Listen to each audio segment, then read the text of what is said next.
GKR, the rising Icelandic rap artist, has just released his album GKR 2.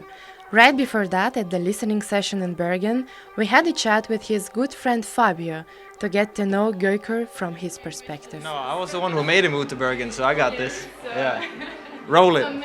I met him at a show in London in 2017. He was randomly showcasing his music. It was like a Nordic music showcase or something like this. This is the first time I saw him. He was throwing money bills with his face on it at all these industry people who were just kind of there in their suits, like trying to check out Nordic music, you know? And I was like, this dude is different. Now that we're at the listening party, I told him, you know, there are probably things about yourself that's a little bit awkward or hard to share with everyone because it's either, you know, vulnerable or it's very personal. And I know that Gaukur likes to communicate through his music, so I was like, okay, I'll say it. You know, I'll share some of the context if you want me to. So he was like, yeah, say some words. Basically, what I said is, you know, half the city, it feels like sometimes it's making music. Everybody's trying to be an artist these days, and it's so easy to just make something, you know, for the playlist, for the club, for whatever. And I know that for Gaukur, this is about something else. You know, he has a story to tell.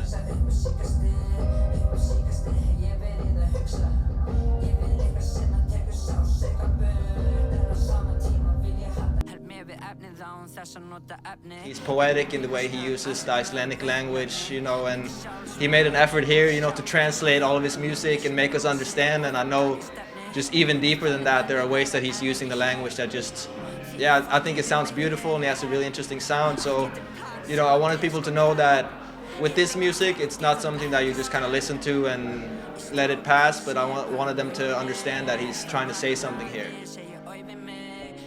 He met his father for the first time last year. That's the only time he's met his own father.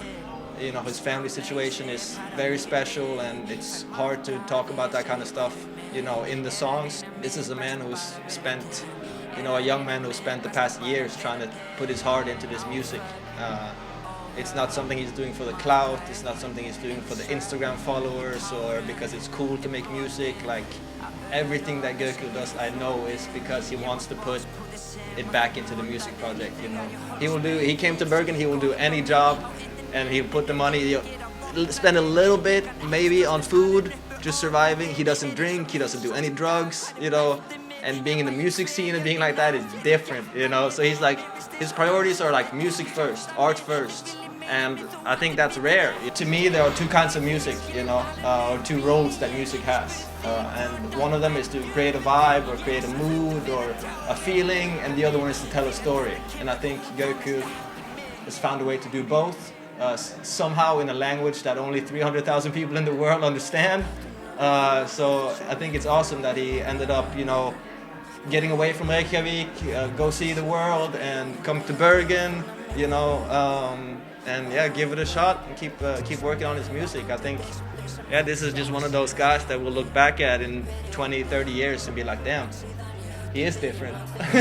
So yeah, I wish him the best, and I think it's awesome that he found his way to Bergen. You know, it's the music capital of Norway. I'd say maybe of Scandinavia. It feels like, to me at least. We have so much great music coming out of here and such a nice creative environment. So yeah, love him.